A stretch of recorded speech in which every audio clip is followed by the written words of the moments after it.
എല്ലായ്പ്പോഴും പറയേണ്ടി വരാറുള്ളൊരു പദമാണ് പൊങ്കാല എന്നത്. ആ പൊങ്കാലയ്ക്ക് ഒരു ബേസ് ഉണ്ട്, അടിസ്ഥാന തത്വം. ഈ അടിസ്ഥാന തത്വം അറിയലാണ് പ്രധാനം. അത് പൊങ്കാലയ്ക്കും ഉണ്ടാവും, പായസം വീട്ടിലുണ്ടാക്കുമ്പോൾ അതിലും ഉണ്ടാവും. കഠിന പായസം എന്ന് പറയും ക്ഷേത്രങ്ങളിൽ, അതിനൊക്കെ ഉണ്ട്. ഈയിടെ വളരെ വേണ്ടപ്പെട്ട ബന്ധുക്കൾ വലിയ കാര്യമായിട്ട് എനിക്ക് എവിടെ നേയിച്ച പായസം കൊണ്ടുവന്നു. ഞാൻ എങ്ങനെയാ അവരോട് പറയും, ഞാൻ പായസം കഴിക്കാത്ത ആളാ.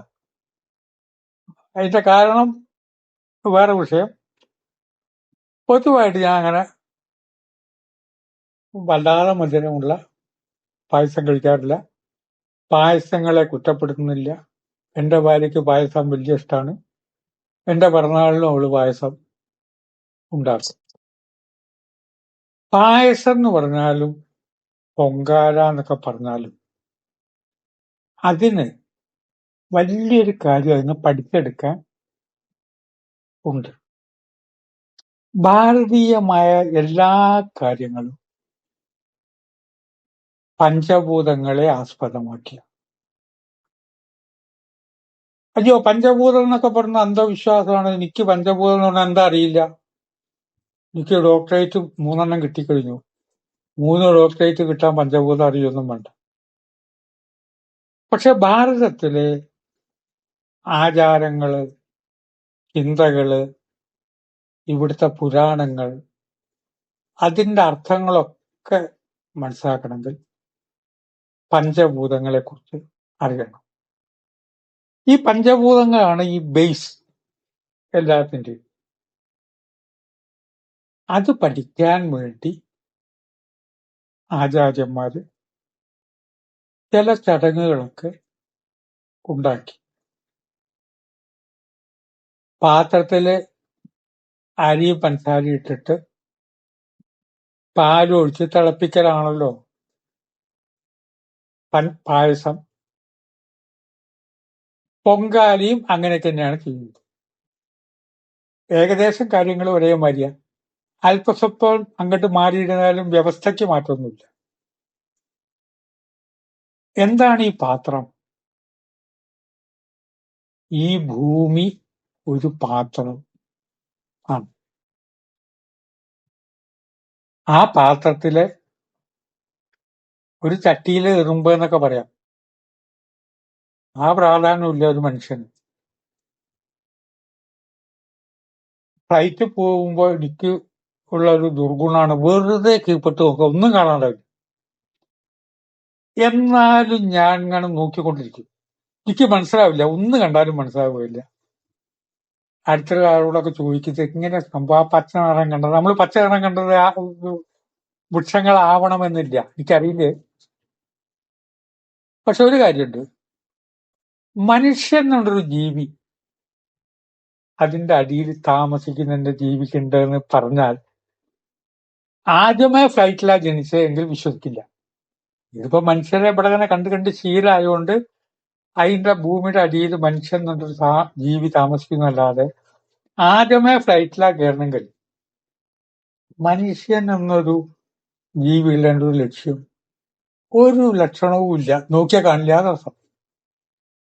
അപ്പൊ വലിയൊരു പാത്രത്തിലാണ് ജീവജാലങ്ങൾ ജീവിക്കുന്നത്. അതിനെ റെപ്രസെന്റ് ചെയ്യാൻ ഭൂമിക്ക് പകരം ഒരു ചട്ടി എടുത്തു.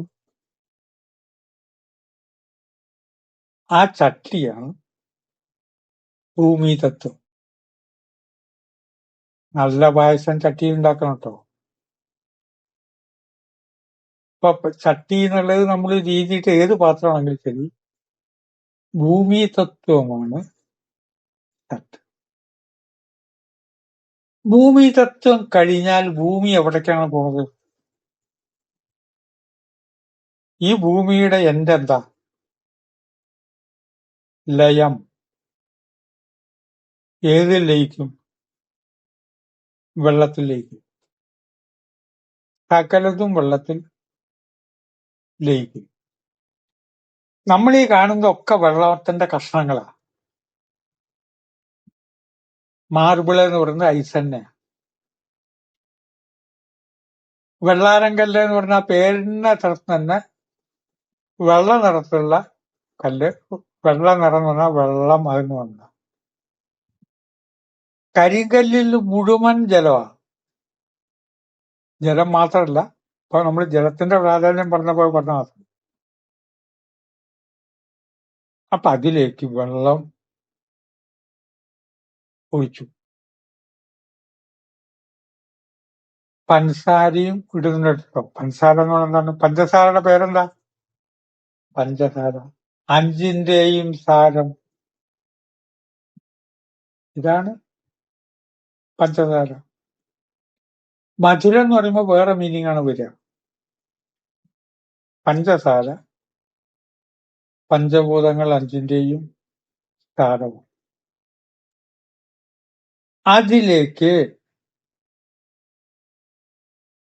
അരി ഇട്ടു, പഞ്ചസാരയും ഇട്ടു, വെള്ളത്തിനാണ്. ജലതത്വത്തിന് അടുത്ത നീക്കമാണ് ജലം കഴിഞ്ഞാൽ പിന്നീട് അഗ്നി. അഗ്നിയിൽ നിന്നാണ് ജലം ഉണ്ടായത്. അടുപ്പിൽ തീ കത്തിച്ചു.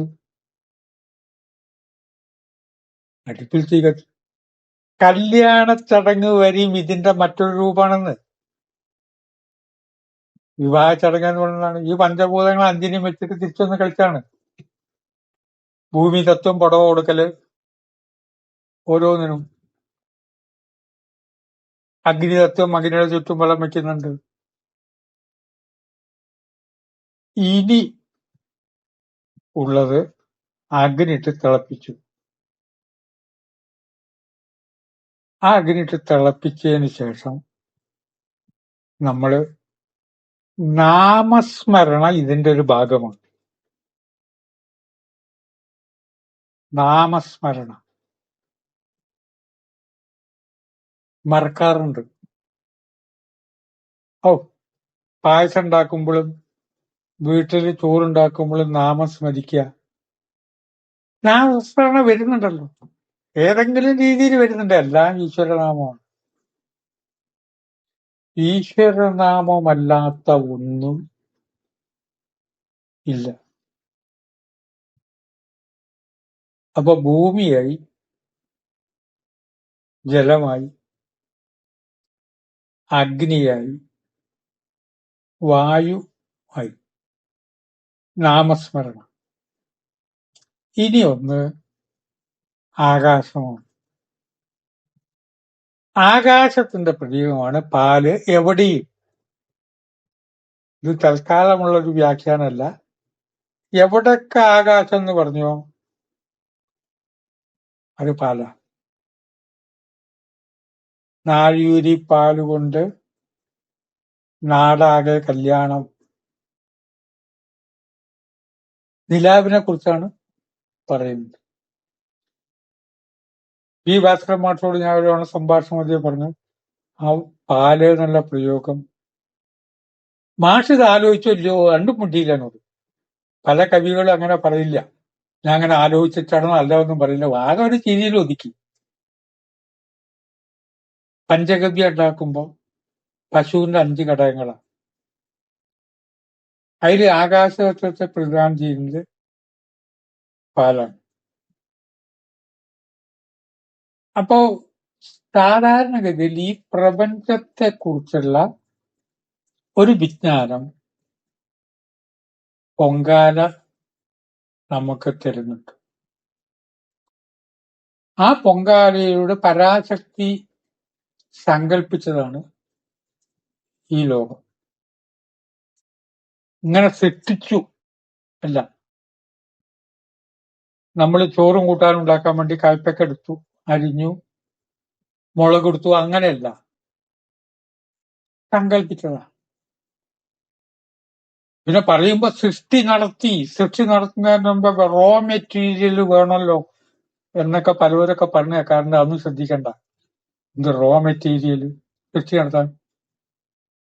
നാം സൃഷ്ടി നടത്തുന്നത്, വലിയ സൃഷ്ടി നടത്തുന്നത് സങ്കല്പം കൊണ്ടല്ലേ? സങ്കല്പമല്ലേ പ്രാവർത്തികമാവണ്? നാളെ രാവിലെ മദ്രാസിൽ പോവാം, മദ്രാസിൽ പോയിട്ട് ഇന്നോടത്ത് താമസിക്കുന്ന സങ്കല്പമാണ് പ്രാവർത്തികമാകുന്നത്. സങ്കല്പം പ്രാവർത്തികമാവും. നമ്മളുടെ സങ്കല്പം പ്രാവർത്തികമാക്കുന്ന ഒരു ശക്തിവിശേഷം നമ്മളുടെ അകത്തുണ്ട്. അങ്ങനെ വരുമ്പോ പരാശക്തി സങ്കല്പിച്ചപ്പോ ഇതുണ്ടായി, ഈ നക്ഷത്രജാലങ്ങൾ ഉണ്ടായി എന്ന് പറഞ്ഞതിനെ പറ്റി തർക്കിക്കേണ്ട കാര്യമുണ്ടോ? പരാശക്തിയുടെ സങ്കല്പം.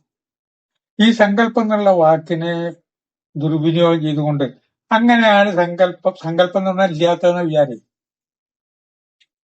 ഇല്ലാത്ത കാര്യങ്ങളെ പറ്റി പറയുമ്പോൾ അങ്ങനെയാണ് സങ്കല്പം എന്ന് പറഞ്ഞു ചിരിക്കുമ്പോൾ തെറ്റായ രീതിയിലേക്ക് മനസ്സ് പോകും. തീർച്ചയായിട്ടും ജീവിതം ഒരു പായസമാണ്. പാൽപായസം. ആ പാൽപായസത്തെ പറ്റി പറയുമ്പോ സാന്ദ്രാനന്ദ അവബോധം നാരായണീയത്തില് അത് കേൾക്കുമ്പോ സാന്ദ്രമായ ആനന്ദത്തിന്റെ അവബോധം. കഠിന പായസാണ് സംഭവം, വെറും പായസല്ല. അവിടെ കഠിനം എന്ന് പറഞ്ഞാൽ പ്രതീകങ്ങൾക്ക് വലിയ അർത്ഥതലങ്ങളുണ്ട്. നമ്മുടെ വ്യക്തിത്വം ശ്രേഷ്ഠമായിട്ട് ഉയരണമെങ്കിൽ ഈ അർത്ഥതലങ്ങളെ കണ്ടുകൊണ്ട് വേണം ജീവിതത്തെ കാണാനെന്നും പറഞ്ഞു വാക്കുകൾ ഉപസംഹരിക്കുന്നു. നമസ്കാരം.